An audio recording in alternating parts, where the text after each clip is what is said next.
Welcome to all of you. स्वागत है आप सभी का के एजुकेशन एकेडमी में। इस वीडियो में ऑब्जर्वेशन ऑफ गैलीलियो की डिस्कशन करेंगे। क्लास 9th की लॉ ऑफ मोशन चैप्टर की ये सेकंड लेक्चर है। फर्स्ट लेक्चर आपने नहीं देखा है तो उसका लिंक वीडियो के डिस्क्रिप्शन में मिल जाएगा, वहाँ से आप देख सकते हो। सो स्टार्ट करते हैं न्यूटन्स लॉ ऑफ मोशन। ठीक है, सो फर्स्ट टाइम हम ऑब्जर्वेशन की डिस्कशन कर ले रहे हैं। Okay, it was Galileo who demonstrated the relationship between motion and force. He used to inclined a smooth plane on which he rolled a ball to study the cause of motion. Okay, सो आप ये diagram देख रहे हो। इस diagram में clear आपको दिख रहा है जो एक बॉल है ना, और इसमें two surface in the incline लिए गए हैं एंड बॉल को थ्रो कर रहे हैं। बॉल को थ्रो करने के बाद फर्स्ट सरफेस पे वो जितनी हाइट पे होगी सेकेंड सरफेस पे भी उतनी ही हाइट पे जाएगी according to Galileo. Okay, Galileo के अकॉर्डिंग ये बॉल फर्स्ट सरफेस पे जितनी हाइट पे है उतनी ही सेकेंड सरफेस पे भी उतनी ही हाइट पे होगी। ओके, बट इसमें एक कंडीशन भी है, सरफेस स्मूथ होनी चाहिए। ओके, स्मूथ प्लेन, तब ये कंडीशन फॉलो करेगा। Next point, Galileo first of all said that object move with a constant speed velocity when no force act on them. Okay, इसके अकॉर्डिंग किसी भी ऑब्जेक्ट जो move कर रहा है उस पर आप एक्सटर्नल फोर्स सप्लाइड जब तक ना करेंगे तब तक वो अपनी वेलोसिटी एंड स्पीड में चेंजेस नहीं करेगा, वो कांस्टेंट स्पीड से चलता रहेगा। ओके, कांस्टेंट स्पीड से मूव करता रहेगा। Next point, this means if an object is moving on a frictionless path and no other force is acting upon it, the object would be moving further. That is, there is no unbalanced forces working on the object. Next point, but practically it is not possible for any object because to attain the condition of zero unbalanced forces is possible. Okay, इसके लिए surface frictionless होनी चाहिए, है ना, जो possible नहीं है।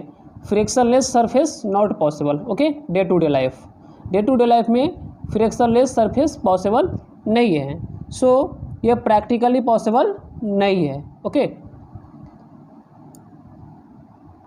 क्योंकि सरफेस स्मूथ मिल जाएगी, है ना, फ्रिक्शनलेस सरफेस मिल जाएगी तो उस पर क्या होगा, जो फ्रिक्शन फोर्स तो अप्लाइड होगी नहीं, फ्रिक्शन फोर्स वर्क करेगी नहीं।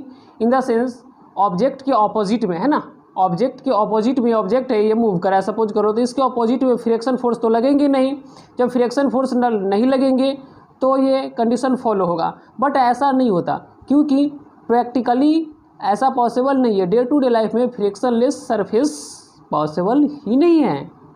Okay, next point, force of friction, force of air and many other forces are always acting upon an object.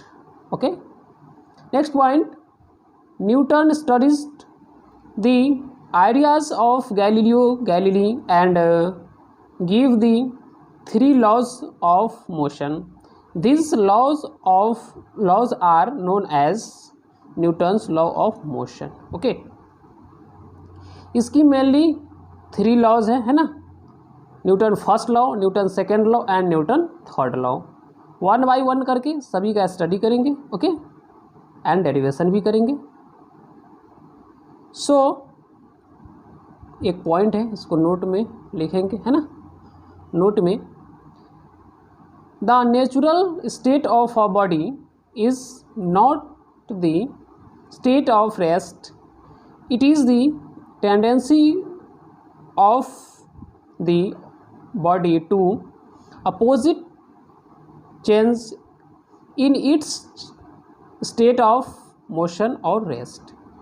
कोई भी बॉडी है ना, या ऑब्जेक्ट, वो मोशन में है तो मोशन में ही रहना चाहेगा, और रेस्ट में है तो रेस्ट में ही रहना चाहेगा नेचुरली, है ना। उस पर आप एक्सटर्नल फोर्स अप्लाइड ना करेंगे तो वो मोशन में है तो मोशन में ही रहेगा, और रेस्ट में है तो रेस्ट में ही रहना चाहेगा। ये उसकी टेंडेंसी होती है ना, ये उसकी नेचुरली टेंडेंसी है। कोई भी ऑब्जेक्ट इन द सेंस, आप देखते हो जब मान लो कोई गाड़ी रुकी पड़ी है तो उस पर एक्सटर्नल फोर्स अप्लाइड ना किया जाए तो वो मोशन में नहीं आएगा, है ना, वो मूव नहीं करेगा। इन द सेंस वो फोर्स आप खुद अप्लाई कर सकते हो, या फिर उसकी जो इंजन होता है, हम गाड़ी को स्टार्ट करते हैं तो उसकी इंजन क्या करती है, उस पर फोर्स अप्लाइड करती है, फिर क्या होता है, गाड़ी मूव करता है। या फिर गाड़ी जब मूव करता रहता है तो वो अपने पोजीशन को मेंटेन रखना चाहता है, तो हम क्या करते हैं, आप फिगर में देख रहे हो, है ना, फिगर में देखना, देखो जो इसमें क्या है, गाड़ी जो है अपनी पोजीशन को मेंटेन रखना चाहता है, बट हम क्या करते हैं, ब्रेक अप्लाई करते हैं और उसकी पोजीशन को डिस्टर्ब कर देते हैं। फिर क्या होता है कि गाड़ी की स्पीड या वेलोसिटी, अब जो भी बोलो, है ना, स्ट्रेट लाइन पाथ पे तो वेलोसिटी एंड अदरवाइज स्पीड होगी, सो उसकी स्पीड डिक्रीज करती है।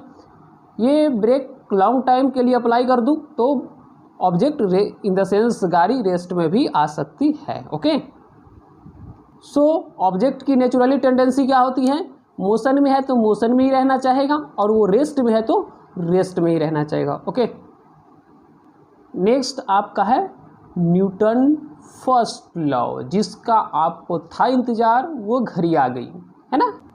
जिसको मुझे था इंतजार, जिसके लिए दिल था बेकरार, वो घड़ी आ गई। इसी का इंतजार था ना, न्यूटन फर्स्ट लॉ। ओके, सो न्यूटन फर्स्ट लॉ की डेफिनेशन देख लेते हैं। Any object remains in the state of rest और in uniform motion along a straight line until it is complete to change the state by applying external force। Okay, explanation देख लो, फिर define कर देंगे। Okay, explanation है, if any object is in the state of rest then it will remain in rest until a external force applied to change its state.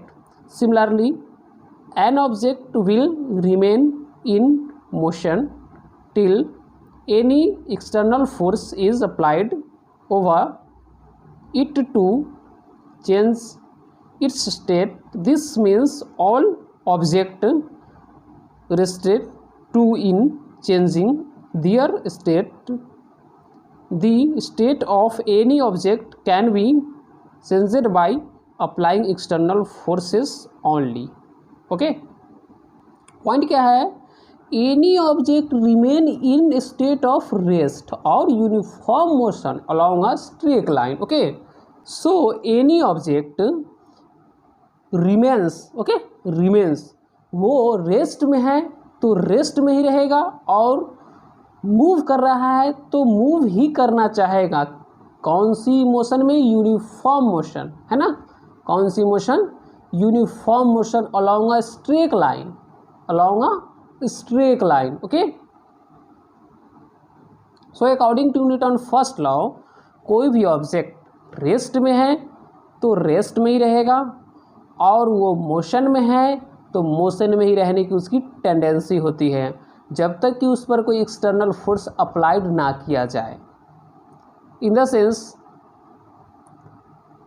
जैसे कि आपको पहले भी एग्जांपल दिया कि कोई गाड़ी रेस्ट में है तो अपनी वो पोजीशन मेंटेन रखना चाहता है, रेस्ट में ही रहना चाहेगा, जब तक उस पर हम एक्सटर्नल फोर्स अप्लाइड ना करेंगे वो मोशन में नहीं आएगा। या फिर कोई मोशन में है तो वो मोशन में ही रहना चाहेगा, उस पर एक्सटर्नल फोर्स अप्लाइड ना करे तो वो रेस्ट में नहीं आएगा। ओके, यही आपकी एक्सप्लेनेशन भी थी। Okay, clear. नेक्स्ट पॉइंट है, first law in every life help us to understand that. Newton first law हमारी लाइफ में कैसे हेल्प करती है। Okay, Newton first law, a person standing in a bus fall backward when bus starts moving suddenly. Okay, जब हम बस में बैठे रहते हैं, है ना, तो हम रेस्ट कंडीशन में होते हैं, बस भी रुका पड़ा रहता है तो वो रेस्ट में होता है। सडनली बस स्टार्ट हो जाती है ना, सडनली बस स्टार्ट होती है तो हम क्या होते हैं, बैकवर्ड, है ना, मूव बैकवर्ड, स्लाइड करने लगते हैं, गिरने लगते हैं ना। जब हम गाड़ी में बैठे होते हैं और सपोज करो गाड़ी रेस्ट में है, ओके, सो गाड़ी और मैं, है ना, गाड़ी और मैं नहीं तुम भी हो सकते हो, गाड़ी और तुम दोनों क्या हो, रेस्ट में हो, है ना, रेस्ट में हो, comparison to surrounding, compare to surrounding, surrounding के कंपेयर में रेस्ट में हो।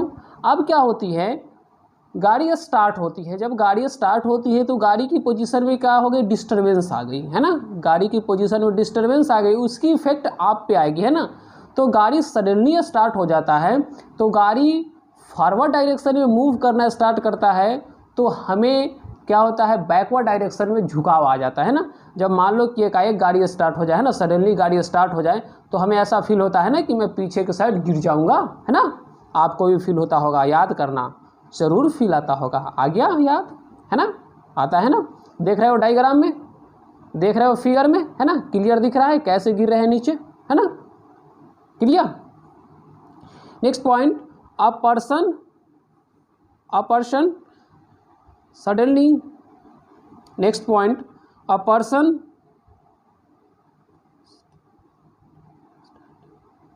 Next point, a person standing in a moving bus fall forward if driver applied brake suddenly. Next part क्या है कि जब गाड़ी मोशन कंडीशन में होता है तो गाड़ी जो होता है कंपेयर टू सराउंडिंग वो मूव करता रहता है, हम उसमें बैठे रहते हैं तो रेस्ट कंडीशन में होते हैं। एंड जब गाड़ी में सडनली ब्रेक अप्लाइड किया जाता है तो गाड़ी क्या होता है, गाड़ी की पोजीशन में एकाएक डिस्टर्बेंस आ जाती है। जब डिस्टर्बेंस आती है तो उसकी इफेक्ट हम पे पड़ती है। अब क्या होता है कि गाड़ी एकाएक ब्रेक जब लगता है तो गाड़ी क्या होता है, रेस्ट कंडीशन में आना चाहता है, इन द सेंस वो बैकवर्ड डायरेक्शन में फोर्स अप्लाइड करता है ना, वो बैकवर्ड डायरेक्शन में फोर्स अप्लाइड करता है तो हम क्या होते हैं, फॉरवर्ड डायरेक्शन में झुकना चाहते हैं ना, आगे की ओर गिरने लगते हैं। Okay, clear. सामने कोई खड़े रहे तो उनको टक्कर भी मार देते हैं, ऐसे सपोज करो सामने कोई खड़े रहते हैं तो टक्कर भी लग जाती है ना। कभी कभी तो हम जानकर भी उन्हें टक्कर मार देते हैं और फील भी ना होने देते हैं, उन्हें तो लगता है कि गाड़ी रुकी है इसलिए टक्कर लगी है, बट मेन रीज़न होती है कि हमने तो उनकी जान का टक्कर कर दिया, आपने भी। नेक्स्ट पॉइंट है इनर्शिया।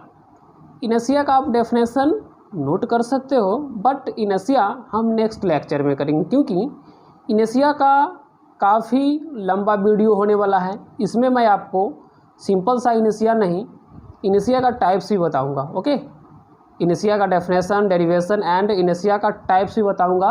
ये 9th की सिलेबस में जनरली एनसीईआरटी में नहीं दे रखा है, बट मैं आपको बताऊंगा। ओके, सो नेक्स्ट पार्ट में हम लोग inertia, Newton second law etcetera और भी कुछ करेंगे। ओके, सो मिलते हैं आपसे नेक्स्ट वीडियो में। ऑल द बेस्ट, पढ़ाई करते रहें। हाँ, और चैनल पर नए होंगे तो चैनल को सब्सक्राइब कर लीजिएगा, बेल आइकन का नोटिफिकेशन प्रेस कर दीजिएगा एंड अपने फ्रेंड में शेयर कर देना। ओके।